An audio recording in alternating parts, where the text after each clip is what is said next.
우리 대한민국의 광주 월곡동에 가면 간판들이 러시아어로 된 간판들이 많이 있는 그런 동네가 있습니다. 여기가 어디냐면 고려인 마을입니다. 고려인 마을. 여러분, 고려인 강제 이주의 역사를 아십니까? 지금으로부터 162년 전 1863년에 조선인 13가정이 러시아의 극동지역 연해주로 이주를 하였습니다.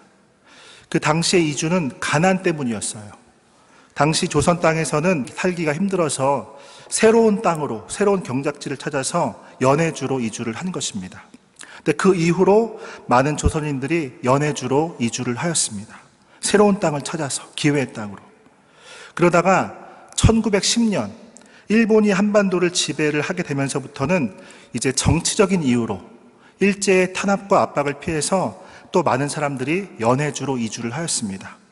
특히 이제 독립운동가들이 많이 연해주로 이주를 했어요.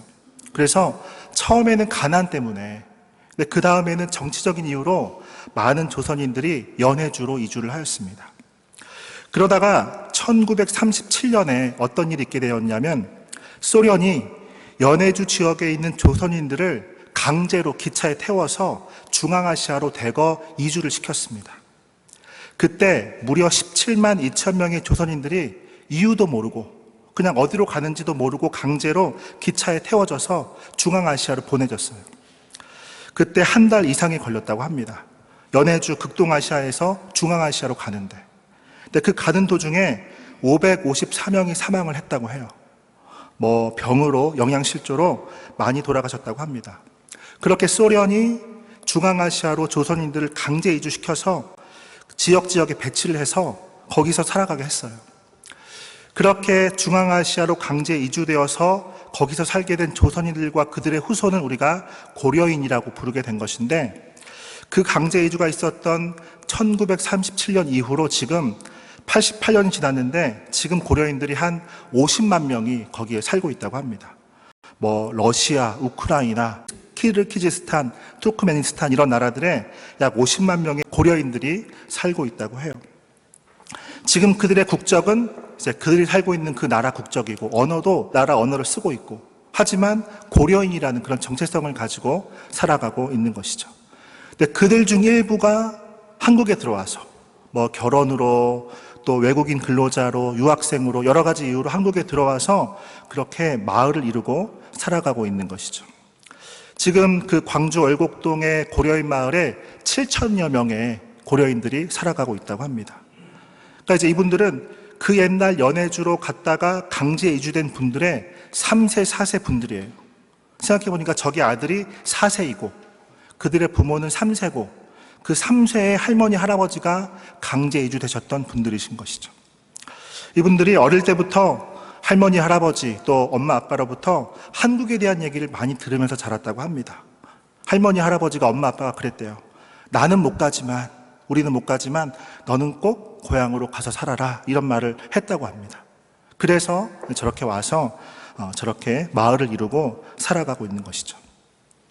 다른 나라에서 태어나서 그 나라의 언어를 쓰고 그 나라의 문화에서 자랐지만, 그러나 고려인이라는 그러한 정체성을 가지고 다시 할머니, 할아버지 땅으로 돌아와서 힘들 텐데 또 적응해서 살아가기가, 그러나 저렇게 살아가고 있는 모습을 보면서 참 그 민족적 정체성이라는 게 참 사람에게 중요하구나, 그러한 생각을 하게 됩니다. 이 고려인의 시작을 연해주로 이주한 그 13가정을 고려인의 시작으로 본다면, 그로부터 지금 162년이 지난 건데 13가정이 162년 만에 50만 명에 이르는 하나의 민족이 된 것이죠. 여러분, 성경에 나오는 야곱의 가족에게도 이와 비슷한 스토리가 있습니다. 야곱의 가족이 이스라엘 민족이 된 이야기예요. 이스라엘은 본래 사람 이름이죠. 야곱을 하나님께서 이스라엘로 이름을 바꾸어 주셨습니다. 이 이스라엘, 곧 야곱의 가족은 모두 가나안 땅에서 태어나고 자랐는데, 그래서 가나안 땅이 그들의 고향이고 그들은 거기서 쭉 살아왔는데, 그런데 그들 중에 한 사람, 야곱의 아들들 중에 한 사람이 애굽으로 가게 되었죠. 그가 누굽니까? 요셉. 요셉이 혼자 애굽으로 가서 출세를 했습니다. 거기서 애굽의 총리가 되었어요. 그리고 나서 이제 온 땅에 기근이 들어서 온 땅에 먹을 것이 없게 되었을 때, 그때 가나안에도 먹을 것이 없었는데, 하지만 애굽에는 먹을 것이 많았어요. 애굽에는 먹을 것이 풍부했습니다. 그때 야곱의 가족이 먹을 것이 풍부한 그 애굽, 그들의 아들 요셉이 총리로 있는 애굽으로 이주를 하였습니다. 그때 애굽으로 이주한 야곱의 가족이 모두 70명이었어요. 그렇게 야곱의 가족 70명이 애굽으로 이주를 해서 그 땅에서 쭉 살았는데, 그리고 한 400여 년이 흐르고 나서 보니까 처음에 70명이었던 가족이 430년 흐른 후에는 얼마큼 불어났습니까? 성인 남자만 60만 명에 이르는 큰 민족이 되었어요. 그 옛날 고대 사회에 이 정도면 매우 큰 민족입니다. 그 민족을 우리가 이스라엘 민족이라고 부르는 것인데, 그러니까 야곱의 가족, 이스라엘 가족이, 70명의 가족이 이스라엘 민족이 된 것이죠. 처음에 70명이었는데 430년이 흐른 후에는 성인 남자만 60만 명에 이르는 아주 큰 민족이 되었습니다. 그래서 이제 우리가 잘 아는 출애굽기를 보면 이제 그들이 그 애굽 땅을 나와서 그 땅에 들어간 지 430년 만에 그 땅을 나와서 자신들의 조상들의 땅 가나안으로 이주를 합니다. 그래서 여호수아서를 보면 그들이 그 가나안 땅을 정복을 하고 그 땅에 다시 정착을 하게 되는 것이죠. 오늘 우리가 함께 봉독한 성경 본문은 가나안 땅에 살던 야곱의 가족 70명이 이제 애굽으로 내려갈 때, 그때 하나님께서 야곱에게 나타나셔서 하신 말씀을 기록을 하고 있는 본문입니다. 그때 하나님께서 그에게 이렇게 말씀을 하신 거예요. 본문 3절로 4절 우리 다시 한번 함께 읽겠습니다. 시작. 나는 하나님이라 내 아버지의 하나님이니 애굽으로 내려가기를 두려워하지 말라. 내가 거기서 너로 큰 민족을 이루게 하리라. 내가 너와 함께 애굽으로 내려가겠고 반드시 너를 인도하여 다시 올라올 것이며. 아멘. 자, 이 말씀은 하나님께서 애굽으로 내려가는 야곱의 가족에게 하신 말씀인데, 이 말씀을 통해서 우리가 얻게 되는 교훈이 있어요. 그것이 무엇인가 오늘 시간에 세 가지로 정리해 보고자 합니다. 첫째로, 우리가 어느 장소에 있는지는 중요하지 않다는 것입니다. 우리가 어느 장소에 있는지는 중요하지 않다. 자, 다시 여기 말씀을 보시면 하나님께서 야곱에게 애굽으로 내려가기를 두려워하지 말라고 말씀을 하십니다. 즉 애굽으로 내려가라는 거죠. 애굽으로 내려가기를 두려워하지 말고 애굽으로 내려가라고 그렇게 말씀을 하십니다. 여러분, 그런데 이 말씀이 좀 의아한 게, 하나님께서 이 야곱의 아버지인 이삭에게 이런 말씀을 하셨었거든요. 여기 말씀을 보시면 하나님께서 야곱의 아버지인 이삭에게 하신 말씀입니다. 애굽으로 내려가지 말고 내가 내게 지시하는 땅에 거주하라. 이 땅에 거류하면 내가 너와 함께 있어 내게 복을 주고 내가 이 모든 땅을 너와 내 자손에게 주리라. 자, 여기 말씀 보시면 애굽으로 내려가지 말라고 말씀을 하셨습니다. 여러분, 이때 왜 이삭이 애굽으로 내려가나 마나 하는 생각을 했었냐면 가나안 땅에 기근이 들었습니다. 그래서 이삭이 애굽으로 내려가야 되나 하는 생각을 했었던 것 같아요. 그때 하나님께서 그에게 아무리 기근이 들었어도 애굽으로 내려가지 말라고 그렇게 말씀을 하셨던 것이죠. 여러분, 뭐가 좀 안 맞지 않습니까? 하나님께서 야곱에게는 가나안 땅에 기근이 들었으니 애굽으로 내려가라고, 애굽으로 내려가기를 두려워하지 말고 애굽으로 내려가라고 그렇게 말씀을 하세요. 그런데 그의 아버지 이삭에게는 가나안 땅에 기근이 들었어도 애굽으로 내려가지 말고 계속 가나안 땅에 머물라고 그렇게 말씀을 하셨습니다. 여러분, 그러면 애굽이 가도 되는 데입니까? 안 되는 데입니까? 언제는 가지 말라고 하시고 또 언제는 가라고 하시고, 그럼 애굽이 여러분 좋은 데일까요? 안 좋은 데일까요? 가도 되는 데입니까? 안 되는 데입니까? 이렇게 하나님께서 애굽을 언제는 가지 말라고 하시고 또 언제는 가라고 하시고 하셨던 것을 볼 때 장소 자체가 그렇게 중요한 것은 아닌 것 같습니다. 우리가 어느 장소에 있는지는 그렇게 중요하지 않은 것 같아요. 물론 우리가 어디에 있는지는 중요합니다. 우리는 어디에 있어야 되냐면 하나님이 뜻하신 곳, 하나님이 가게 하신 곳, 하나님이 우리를 인도하신 곳에 우리가 있어야 돼요. 그런 의미에서 볼 때 우리가 어디에 있는지는 중요합니다. 하나님이 뜻하신 곳에 있어야 돼요. 그런데 그 하나님이 뜻하신 곳이 어느 때는 애굽이 하나님이 뜻하신 곳이 아닌데 또 어느 때는 애굽이 하나님이 뜻하신 곳이기도 해요. 그런 면에서 볼 때 장소 자체는 그렇게 중요하지가 않다는 것이죠. 우리가 어느 장소에 있는지는 중요하지 않다는 것입니다. 여러분, 그러면 왜 하나님께서 이삭에게는 애굽으로 가지 말라고 하셨고 또 야곱에게는 애굽으로 가라고 하셨던 걸까요? 그 이유를 한번 생각해 보면 먼저 우리가 이것을 기억을 해야 돼요. 애초에 하나님께서 야곱의 할아버지인 아브라함에게 가나안 땅으로 이주를 시키시면서 그에게 약속하셨던 것이 뭡니까? 내가 너를 뭐가 되게 하겠다? 큰 민족이 되게 하겠다. 지금은 너와 너의 아내 둘밖에 없는데 내가 너를 큰 민족이 되게 하고, 그리고 내가 너와 너의 민족에게 많은 복을 주고, 그래서 너희가 내게 받은 많은 복을 세상 사람들에게 나누어 주게 하시겠다는, 그들을 세상의 복덩이가 되게 하시겠다는 그러한 약속을 주시면서 아브라함을 가나안 땅으로 이주를 시키셨어요. 가나안 땅에서 큰 민족을 이루어 살면서 하나님께 많은 복을 받고 또한 세상에 복을 주는 나라가 되게 하시겠다라는 것이었습니다. 그런 약속을 주시면서 하나님께서 아브라함을 가나안 땅으로 이주를 시키셨어요. 자, 그래서 하나님께서 또한 그의 아들 이삭에게 이렇게 애굽으로 내려가지 말고 가나안 땅에 계속 머물라고, 그러면 이 땅에 거류하면 내가 너와 함께 있어 내게 복을 주고 내가 이 모든 땅을 너와 내 자손에게 주리라고, 하나님께서 함께 하시는 가나안 땅에 계속해서 머물면서 하나님께 복을 받고 세상에 복을 주라고 그렇게 말씀을 하셨던 것이죠.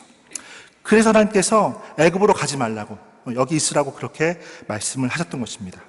자, 이건 이해가 됐는데 그럼 왜 야곱에게는 가나안 땅에 살고 있는데 왜 가나안 땅을 떠나서 애굽으로 가라고 또 하셨던 걸까? 자, 다시 여기 말씀 보시면 하나님께서 야곱에게 애굽으로 내려가기를 두려워하지 말라고 하시면서 또한 그에게 뭐라고 말씀하셨어요?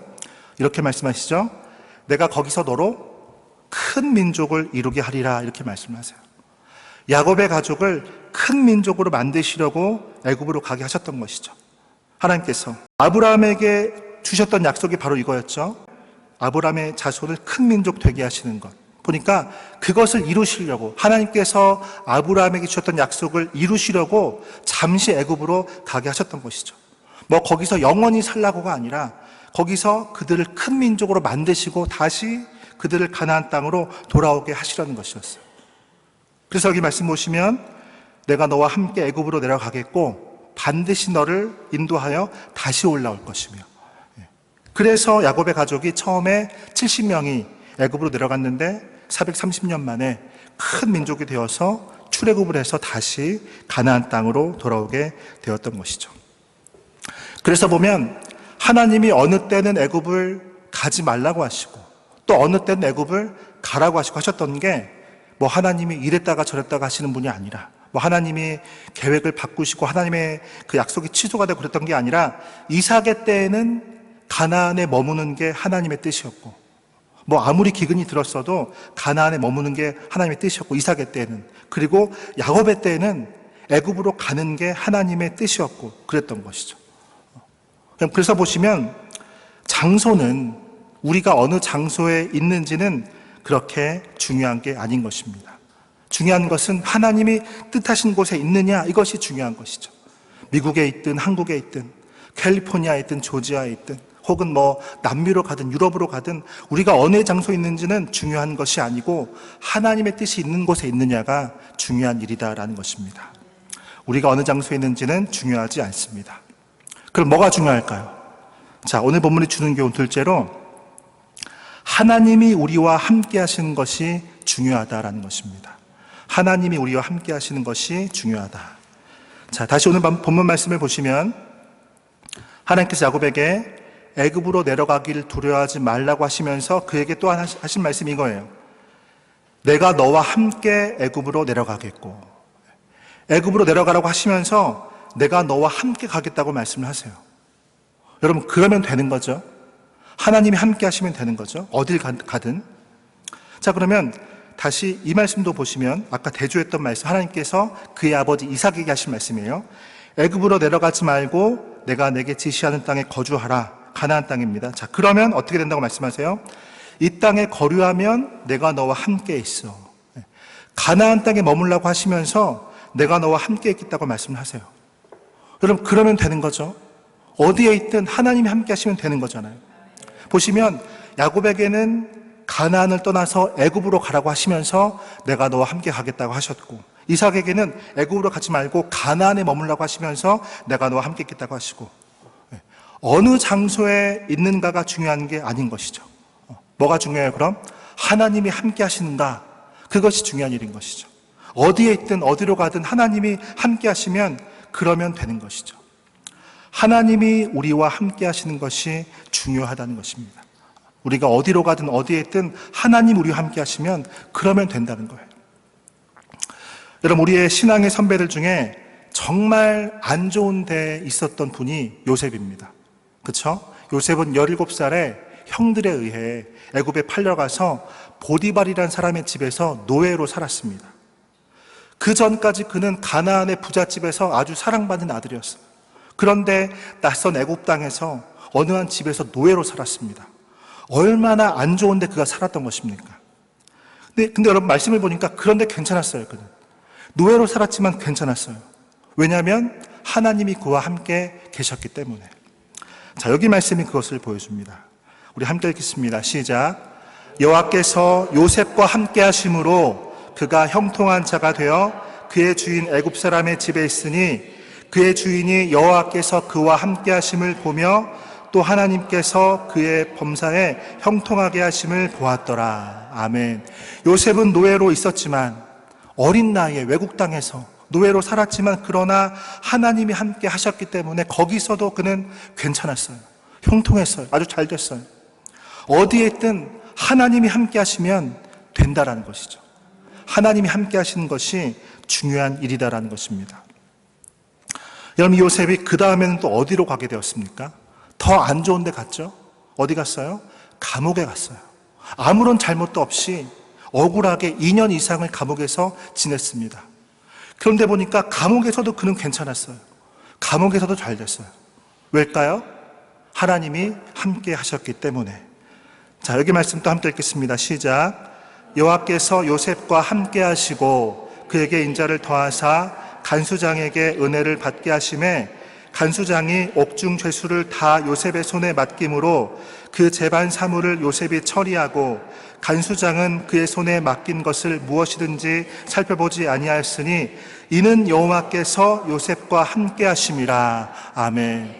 여러분, 요셉은 감옥에서도 잘 됐습니다. 왜입니까? 하나님이 그와 함께 하셨기 때문에. 우리가 어느 장소에 있는가는 중요한 것이 아니다라는 것이죠. 중요한 것은 하나님이 우리와 함께 하시는가, 우리가 하나님과 함께 하는가인 것이죠. 오늘 우리가 그 찬송을 불렀죠. 내 영혼이 은총 입어. 여기 3절 가사가 보면 그래요. 높은 산이 거친 들이 초막이나 궁궐이나 내 주 예수 모신 곳이 그 어디나 하늘나라. 후렴 그렇죠. 할렐루야 찬양하세 내 모든 죄 사함 받고 주 예수와 동행하니 그 어디나 하늘나라. 내가 높은 산에 있든 거친 들에 있든 초막에 거주하든 궁궐에서 살든 내가 내 주 예수를 모시고 주님과 함께하는 곳이라면 그곳이 어디든 그곳이 바로 하늘나라라는 것이죠. 우리가 어디에 있든 하나님이 우리와 함께 하시는 것이 중요하다.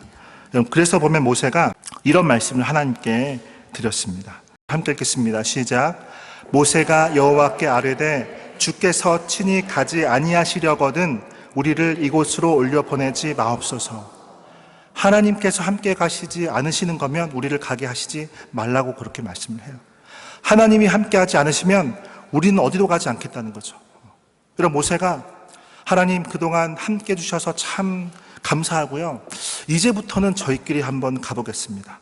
하나님과 함께 계속 가자니 뭔가 좀 저희가 제약을 받는 게 은근히 좀 있는데 저희의 뜻을 펼치기가 조금 어려운데 하나님 이제부터는 저희끼리 한번 가보겠습니다. 하나님 그저 멀리서 응원만 해주시고 무슨 문제가 생기면 그때 빨리 오셔서 도와주시고 그렇게 해주세요.